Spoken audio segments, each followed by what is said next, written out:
You to Dream Chasers Radio with me, your host, Yaya Diamond. What's up, people? How you doing? It is the author edition, and I'm so very excited to have my next guest on the show today. You know, this is just something that I have always wanted to do. I've always wanted to go sailing, but I get sick. If I'm driving the boat, I'm fine. But if I'm not driving the boat, I'm pretty not fine. And don't let me eat before it. It's not nice. But my next guest started sailing and started boating and all of the seas and everything very young. And he's been doing it for a while. And he has his new book out. It's actually a relaunch. And I'm so excited to have William Fortenbaugh here. And I hope I said that right. Yes, you did. Fortenbaugh. I did it. Welcome to the show. All right. Good. Thank you. So tell us about yourself. I'd like to tell you I'm a perfectly normal man, but No. my wife would disagree with that. Because my abnormality, which sometimes attracts people. But forget all of that. I taught ancient Greek philosophy in college after time spent at Princeton and time spent at Oxford. And I've been doing that now for 40 years. And it's just good fun. The ancient Greeks were up to important things. They were doing ordinary language philosophy, and they were working on things like, what is it to be emotional? And they did something. It wasn't a matter of Plato. Let me just jump back one person. Plato thought that being angry was a matter of having a pain in your chest or in your behind or goodness knows where. Just plain wrong. For Aristotle, to be angry is caused by the thought of injustice. And I like people who are interested in thoughts and not people who are interested in pains in their butt or in their chest or wherever they may be. Wow. I never thought about that. I didn't think about, next time I get angry, I'm going to figure out if I have any pains anyway. No. If you get angry, you have to think of it that you've been treated unfairly. Treated unfairly. Okay. All right. So if I get angry, then that means I've been treated unfairly. Okay. And that's why you can talk a person out of being angry. You can. Yes, of course you can. If the person is convinced nothing unfair has occurred, the person will cease to be angry. Now, I know people you can't convince that nothing unfair has been said, but there we are. I've seen them on camera. Yeah. I've seen them on camera. Wow. So your life studying these philosophers, studying it and actually teaching, tell me a few things about these people, these ancient people that most people like this, what you just told me. I didn't know that, but something that you taught that most people don't know. Most people don't know. Well, yeah, sure. This notion that your behavior is determined by your thoughts is extraordinarily important.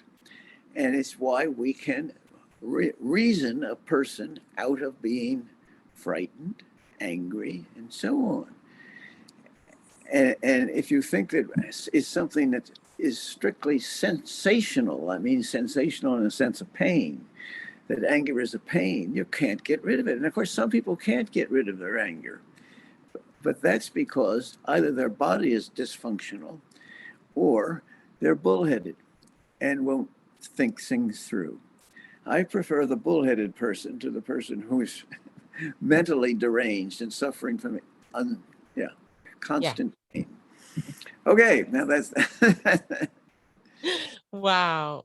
Okay, so a lot of people said that the philosophers wrote really amazing literature, and their artwork and their sculptures and everything. When you're teaching about this or when you're thinking about this, what is the first thing that comes to your mind? Well, if I'm teaching, it's reaching the students, and that's why ethics is such an easy topic to teach, because all students have ethical problems in things like anger or just plain old-fashioned desire, and they want to hear about it. And the high point in my teaching life was after the last class, maybe 10, 15 years into teaching, a student came up to me and said, "Oh, Mr. Fortenbaugh, that's the best class I ever had." Now, I hadn't assigned grades yet, so she may have had a different motivation than but I took her at her word, and I think it's because I do convey the idea that these are important issues. And a lot of teachers are dull, never raise their voice. They hide behind notes. Oh my goodness, I never did that. Just get in front of the class, start waving your arms, and say something important. Wow. You're right. You're definitely right. So, okay, so let's talk about your book. So Yeah, you have a book that you've relaunched, and I'm absolutely in love with the first part of the cover page. Is that you on the boat? So it's the cover of the book. It has like a blue cover to it, and yeah, it's got a couple of boats on there from yeah. Beach to From Beach Haven. right. And it's a wonderful picture if you think about it, Oh because the yeah. boats are very big. And there's one out in front and one chasing.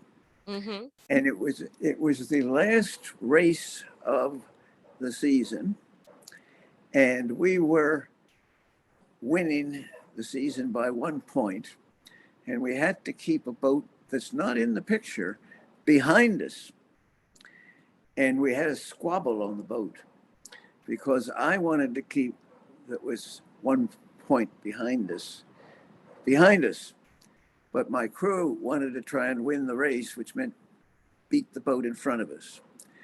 And I very rarely in sailing assert myself and tell people to be quiet and do what I say. But I had to here, because if we started trying to pass the boat in front, the boat that was dead behind us and not shown in the picture might slip past us. And that would have been very sad. We would have arrived at dock in tears, or at least I would have been. But that didn't happen. I won the day. They kept quiet. And we stayed in front. Wow. Wow. It's something to get on a boat. How did you feel? How did you feel when you got on that boat and you were just, sailing and going out into the ocean? How did I feel? Yeah, how does it feel to be able to just go on water? Do you miss the If land? you start at the age of 7, as I did, it's second nature by the time you were. That picture must have me at about the age of 40. Wow. And so I had a few years behind me. And I'd also managed to tip over this big boat. It's got a mast that's close to 50 feet high, Yeah, I saw that. and you don't want to tip over. But the first race in that boat, we actually sank and had to be towed back in. Now, that was the first race. That wasn't the season championship or anything else. But we learned very quickly how much power that boat has, and be obedient when the wind comes up, and do what nature tells you to do. Let your sails out, or put more people on the boat, or goodness knows, something like that. Oh my gosh. Oh my gosh. So tell me about your book. Well, I wrote a book about this boat because, Yeah. well, two things, three or four things. First of all, I had it made. I wanted to get out of really hot racing. I was racing what's called an e-scow, and they were 28 feet long, very, very fast. And if you weren't tip-top shape, you better go home. And I had already gotten to the age of 60 or so, and I realized I had to change classes. So I had this boat built. And that, I think, is probably the most important part of the book. Somebody would say, well, building a boat, that's rather childish. You just take wood, you take nails, and you put the two together, and you have a boat. It's not true. It's not true. And the whole first part of the book is devoted to building this book, and it's well photographed by a professional photographer who also is a sailor. It's all done with I don't know, whatever the technical term is, but it captures the wood and so on and so forth. And so I think it's an important book. If you know nothing about wooden boats, and you know nothing about building wooden boats, damn it all, buy a copy and read it, and you'll learn a great deal. Definitely. Definitely. I mean, isn't there such thing as bending the wood? I mean, you got to be able to bend the wood Oh, and sure. shape it, and I mean, wood can be bent, wood can be shaped, but there's a certain technique to it. I mean, it's just like really technical. I mean, and if you do it wrong, you could die. Well, but the first thing is there's two things you got to get. I got the right kind of wood, a wood Mhm. that bends, and you got to have steam chambers or steam boxes in which you put the wood so it will bend. And Mm. before doing that, out of a very strong wood, an oak or the like, you build a frame. And the first book, the book starts by showing building a frame, steaming the wood, and bending around Wow. the frame. Now, that may sound dull, but it isn't, because all the photographs are high definition. That's the word I wanted. All the photographs are high definition photographs. And if you really do, are so, well, plastic boats today aren't built this way. But this is Right. this is an old-fashioned boat. The class still maintains you can only race if you're made of wood. And Mm. so you fall in love with wood, you fall in love with the boat, and you just don't do plastics. Wow. Wow, that is amazing. Yeah. So, what are you going back out again? Yes. When are you going back out? Well, if you want to come, I'll just send your address and we'll go. But no, no, no. The boat. I raced the boat for up to 10 years and retired it. I took a tax deduction giving it to a museum, but the museum could never do with it what they wanted to. They went and sold it to somebody else, and it's back racing. And it's great fun to see this boat racing that you once raced yourself. Yeah, and Mm. it's hard as a rock because it's built on wooden frames, the right wood, oak typically, and then uh, mahogany on the deck, and Oh so on. man, Eh, mahogany? Yeah, yeah. Well, these have to be. It's not only beautiful, but strong. It's all these woods have to be strong because it's Mm-hmm. got a mast and it's over 30 feet up in the air, and that puts a lot of pressure on the bottom of the boat. When the boat starts rolling over in the wind, you got to have a strong boat. You gotta have a strong person. Well, yeah, that helps too. But with what we learned immediately that we needed a big fat man on the boat because the first race we not only swamped, we actually sank and had to be towed back to dock. Yeah. And our competitors, who hadn't seen Ghost before, our boat, they hadn't seen our boat before, thought, well, that's fine, new boat, but they'll never do anything, they're no good. But we got our act together. We went back out the next week, but we had an addition. We had a man who weighed well over 200 pounds. And Mm. if you put him in the right place, not too far forward, not too far aft, and on the windward deck, so he can hold the boat down, or at least contribute greatly to that. So Wow. we made some changes, human changes in this case. Mm-hmm. Oh wow. Yeah. Oh, that is so cool. So all of this is in your book. Oh yes. Oh yes. Wow. What do You you want people to get out of reading your book? Because it just sounds so much fun. It sounds like, wow, it sounds racing boats and with mahogany. It sounds 200-pound plus people. I mean, yes. can- well, I think I want them to get out of it that sailboat racing has a charm all its own. And it takes a lot of work, of course. That's the other thing. Man, most people don't really want to train the crew and practice. And that's when I really quit racing. There came a point when I didn't want to train a crew. But up until I was, well, I don't know, let's just say in my late 60s, I enjoyed training the crew. And we'd get out there and we'd practice coming about and changing course, that is, changing course, moving the fat man around, that sort of thing.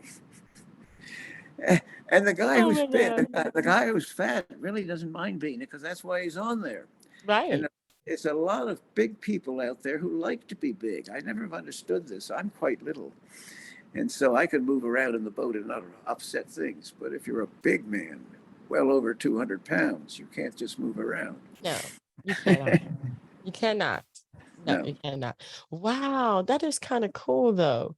So, Yeah. all right. So, where can people find your book? Where can they get this book? This interest. And now, let me tell you something. I am an advocate for getting out of the house. I get these kids out the house, get them learning something, enjoying the outdoors, whether it be in the dirt, on the field, you know, making mud pies, or on a boat. I mean, literally speaking, there are so many different things that we could be doing besides sitting behind a phone on social media. Well, I mean, there's a lot of things you could do, of course, but one is to read what I wrote, which means reading from Beaton's to Beach Haven. And Beaton's are the people who build the boat.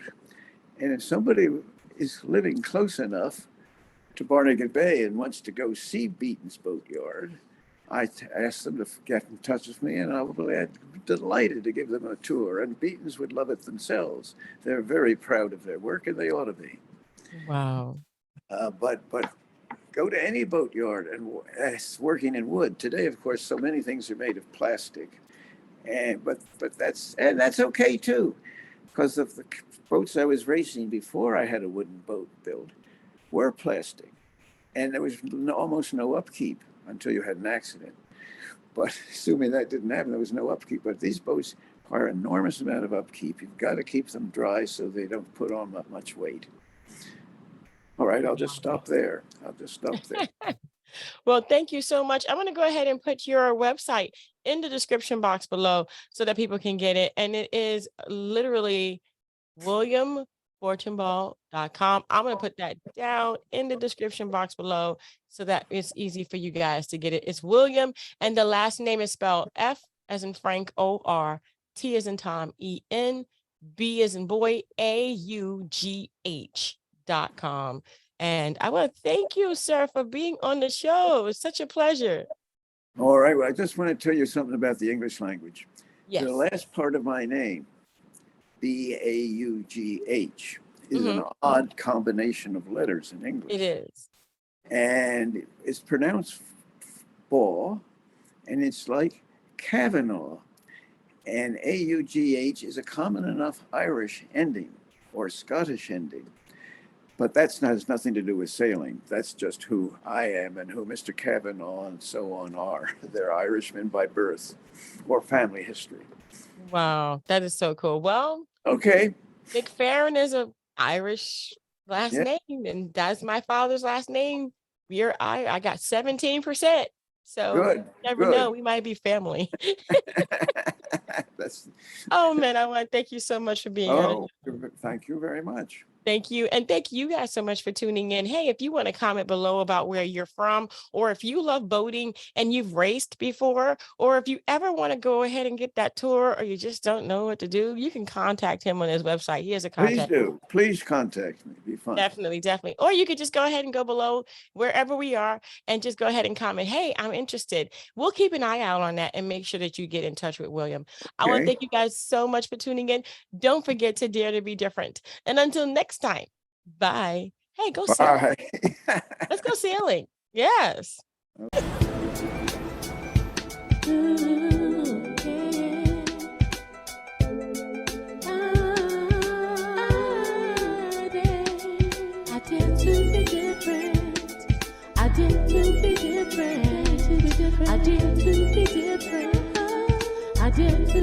I